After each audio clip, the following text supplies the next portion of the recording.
and welcome back to Genesis Designs and Modelcraft and to another quick look review. And today I'm going to look through this kit with you. This is the ICM 1/72nd scale OV-10 and this is the D plus version of the Bronco. I did bring you a review some time ago, I think now, of the 48th version of this kit that ICM do, and I did that in the form of the Vietnam set with the Cessna Skymaster. But here we have the 72nd scale version, and I do think the Bronco is just a really cool aeroplane. There are certain aeroplanes out there that I think are just so stupid looking that they look good, and I'm thinking about thinking about things like the AC-119 and the A-10 and the Bronco, and even things like some of the attack helicopters in the past. They're not by definition a sort of a good looking aeroplane, but they're so ungainly and almost ugly that they work, and I think the Bronco is one of them. But I've had a long held fascination with the aircraft, and to be honest, I think I blame this. So in my younger days, many years ago, I built one of these. It says on the side here 1986. I don't know if that's when this kit actually came out, but I guess that's when this particular boxing was done. And I built one of these back then when I was a kid. I just thought it was a really cool little plane. I don't doubt that this kit has been thoroughly eclipsed now, but I picked this up before actually this kit came out, still in its shrink, as you can see, more for, shall we say, nostalgia purposes than anything else. But I think this is really where the root of my fascination for the Bronco came from. And it's funny actually how modelling and real life interests can kind of feed each other like that. So that's an Airfix Bronco, and I have built one previously, and I'll just show it to you quickly because it does become a little bit relevant, I think, as we go through. So this here is a Bronco I built earlier.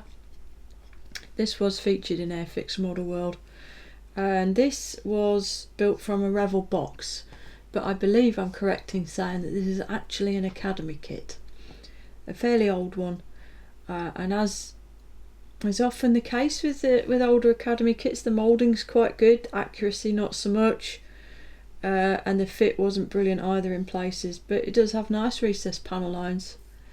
The detail's very basic as it comes, and this model that you're looking at here was hugely updated. There's a cockpit set in there which I feel like it must have been CMK or someone like that. The undercarriages and the wheels are all new. There's a scratch built Pitot on there. Lots and lots of updates, scratch building, finessing, sorting out the engine nacelles, for example, at the front here in the kit are really boxy and square.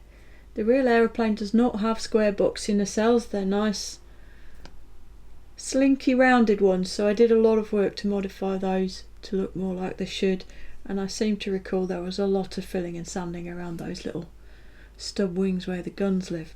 So this, I think, possibly the only, apart from the Airfix, the only other previously available 72nd Bronco Academy / Revel kit. Okay, so let's look at the ICM one then.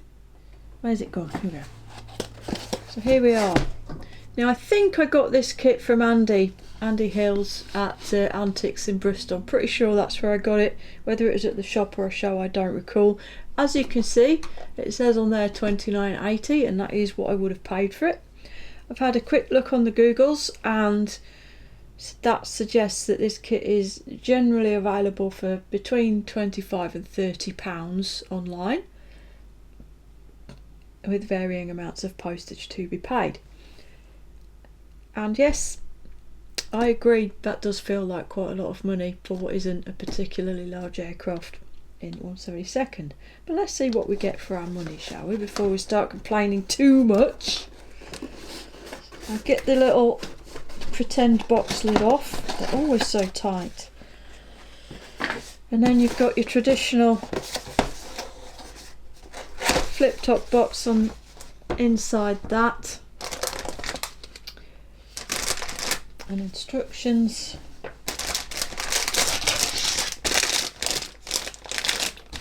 And one large pack of parts. Okay. Resealable bag, which is nice. Let's get all these out.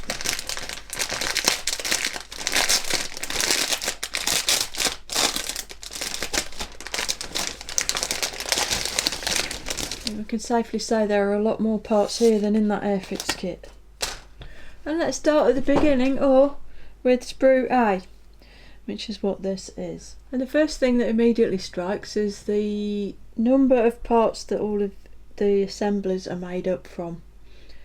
Straight away you can see that this central nacelle pod where the crew sit is at least 3 parts.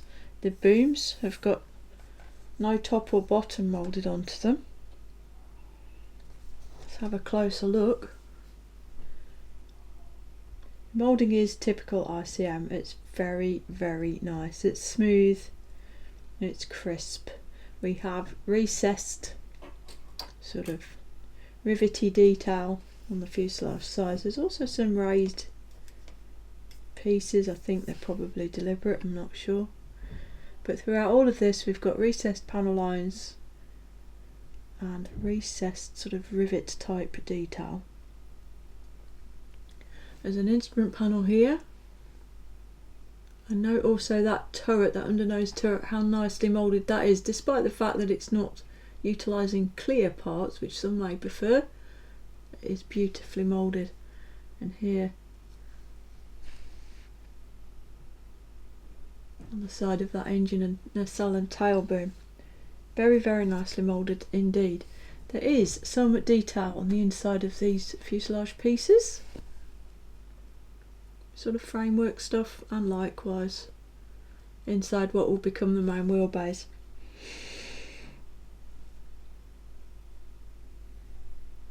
So far so good, all looks very, very nice. We'll move on to the second one here, which is in fact B. And again, quite an interesting parts breakdown. So the top of the booms is moulded into the wing upper surface. No need to worry about this join here straight off the bat. The other side of each nacelle, you've got the horizontal tail plane there, stub wing parts, all kinds of pieces. And again, the overriding initial impression is of lovely, lovely crisp moulding throughout. There is a little bit of flash here and there. The edge of this part has some. And again, quite a lot of very small, very finely moulded pieces. This upper wing moulding features raised panel detail and then recessed panel lines and rivet detail again. It is very, very nicely done throughout. Let's bring that up so we can show it off there in the light.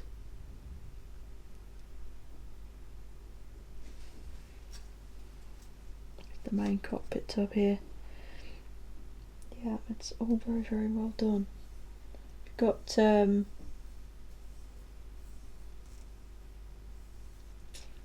vortex generators moulded in all over the place. And the vents on the wing panels are also done quite nicely, and indeed on the back of what is the engine nacelle, just where it joins the wing. It's all very, very competent, and actually, truthfully, exactly what I would expect from modern day ICM, which is a far cry from olden days ICM.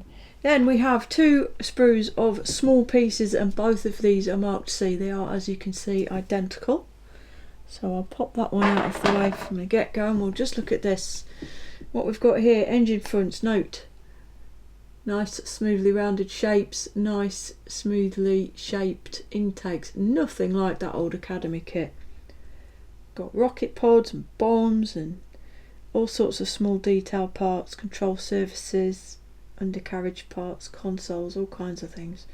Let's bring you close up here. It's lovely, it's lovely, it's really beautifully moulded. Snake eyes.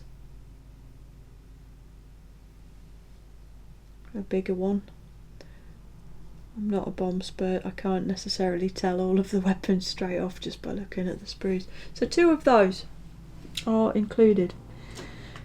So I mentioned the other day I was going to review this little kit, and somebody, I forget who, I apologise, said they'd been dawdling over the idea of getting one and weren't sure whether to go for 48th or 72nd. So I thought I'd dig out my 48th scale kit to show how they compare. Here you go, 48th, 72nd. And this is an A model, so I guess that bump is specific to it. The biggest difference is that there is a lot of raised fastener detail on the 48th kit, which there is not on the 72nd one. There is none. There is also recessed rivet detail on the bigger kit. I'll bring that up so you can see, hopefully. Raised rivets here and recessed on the wing panel. They look slightly less intrusive on the bigger kit because it's bigger, but they're actually pretty much the same sort of size. But that gives you a very good illustration of the size difference between the 2 scales, I think. And if I grab the fuselage pod one, here we go. Same sort of scenario exists here. There is a lot of raised detail on the bigger model, which there isn't on the small one. But there is also recessed detail and just generally a little bit more detail. They've just gone a little bit further into it, but overall it is quite similar. You can certainly see. There we go, and again there's your size comparison. So I wouldn't say the 72nd scale kit is a directly scaled down version of the 48th. You can see there that it's not. There is more stuff going on with the 48th kit, but I don't think that takes away from the 72nd one particularly. Here we have the transparencies wrapped up in a separate bag.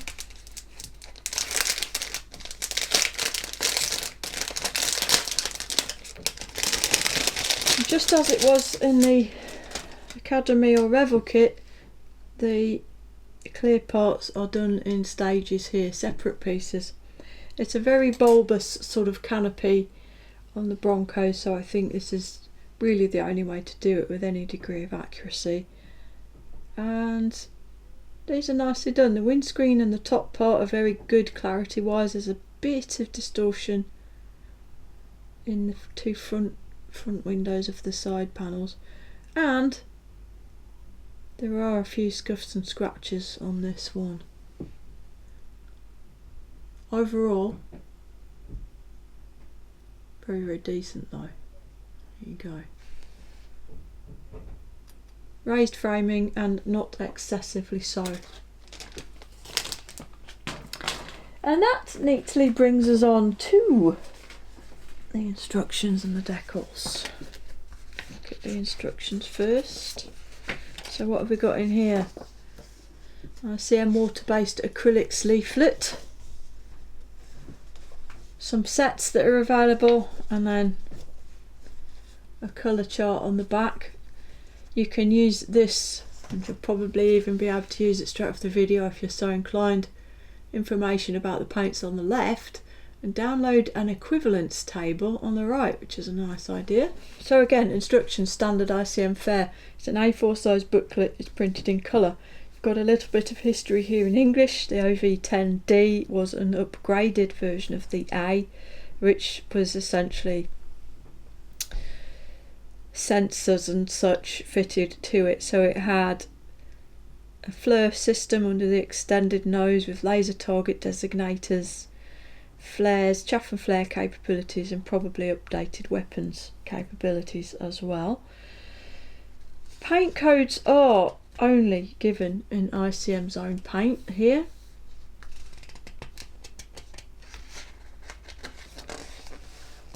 Sprue layout including parts not for use.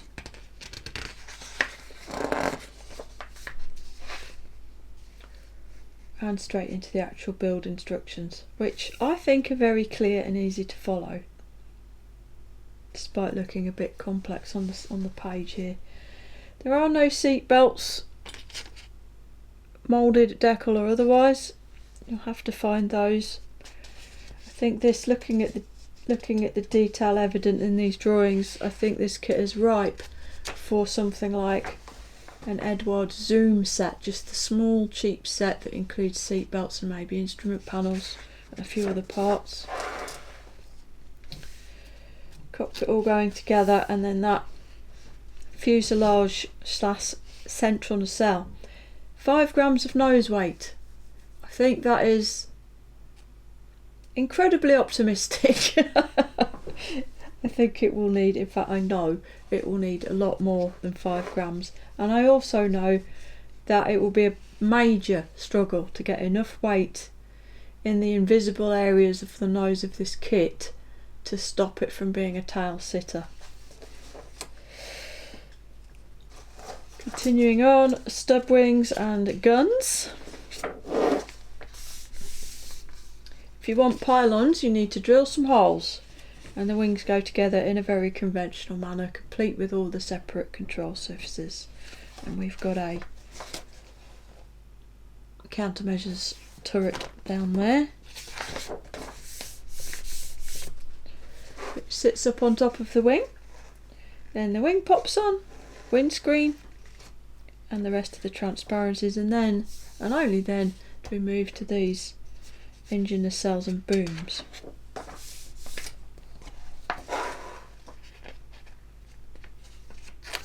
So when the nacelles initially go together, there's no top and no bottom. There's a separate bottom piece to go in, and then the top is formed by the top of the wing. Obviously we're going to go through that whole lot of work twice.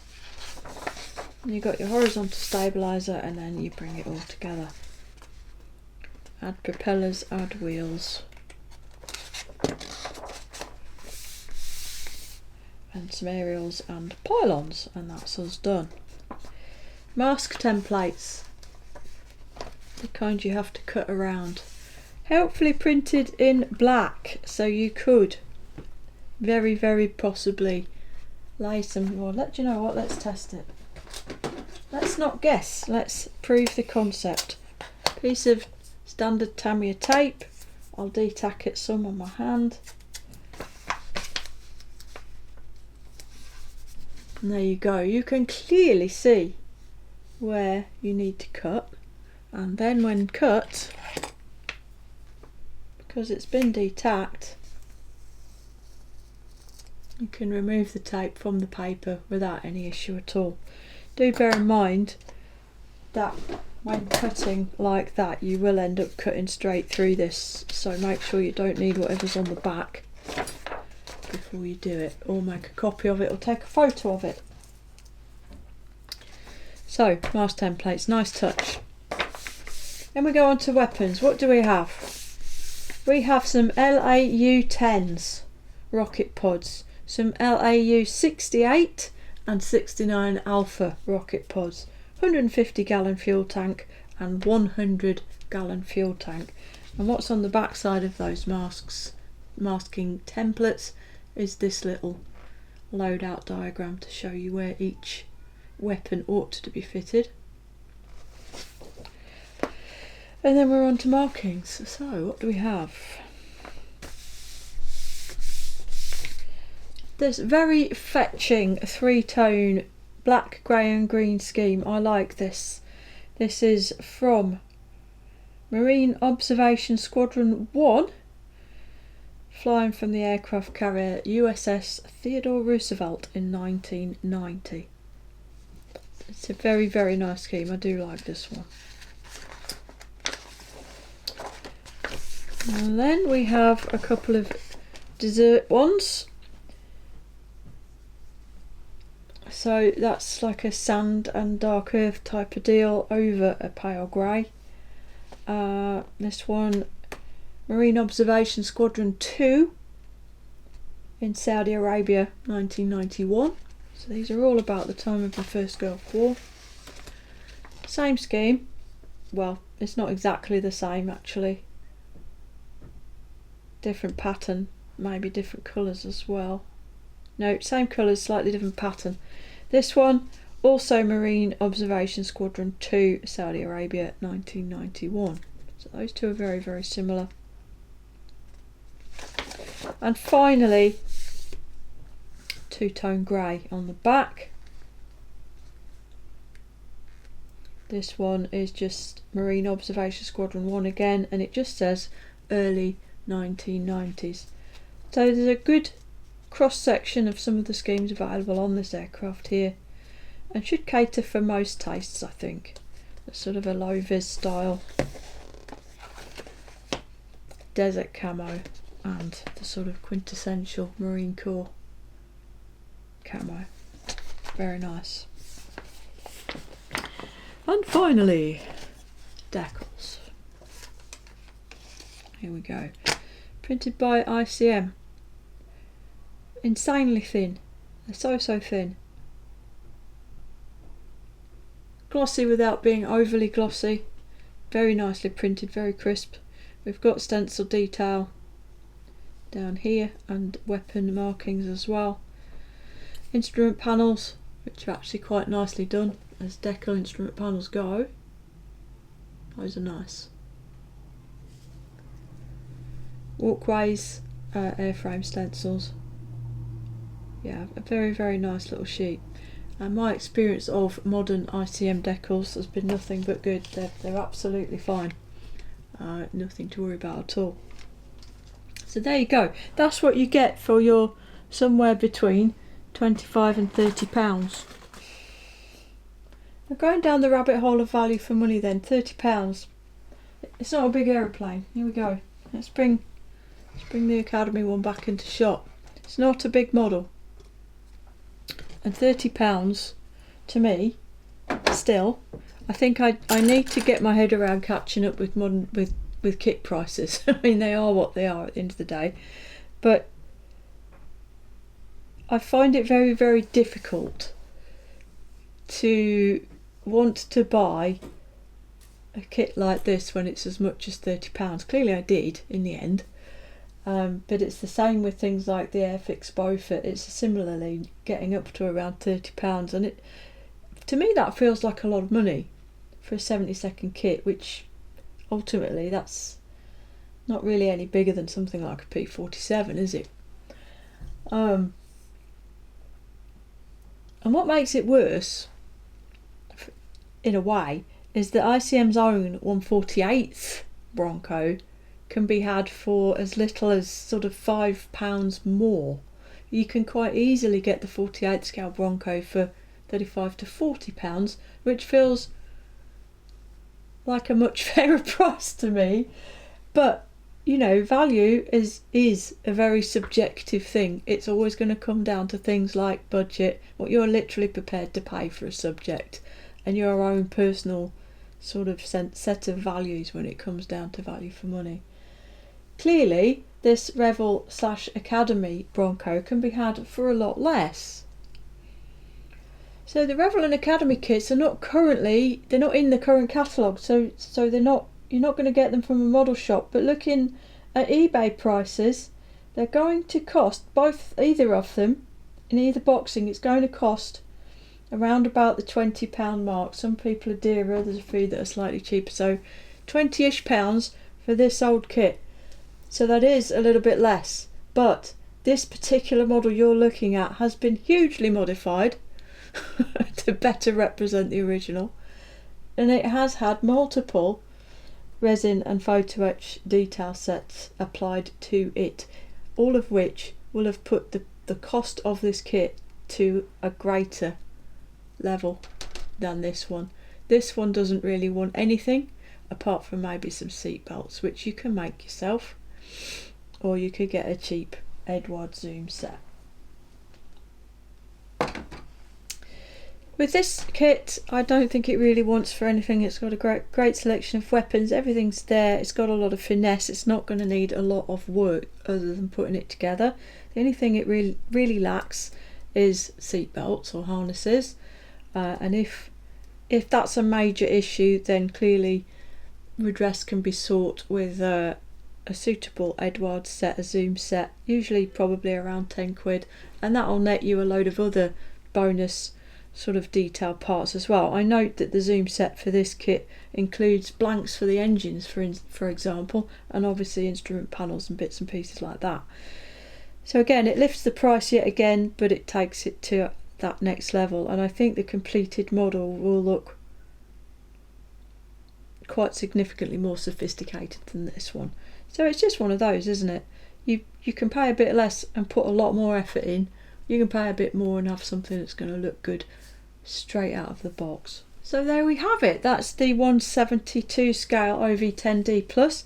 Really cool aeroplane, and actually I think a pretty cool looking model from how it looks in the box. As I've already alluded, I think value for money is a fairly personal thing. I think on balance, having seen what's in the box, I don't think this is a crazy price, but I'd definitely prefer it if it was a little bit less. Nevertheless, I think this has to be a great addition to available kits for any fans of the Bronco. It was only released last year, and currently there are 2 boxings, those being this one and another featuring the A model Bronco.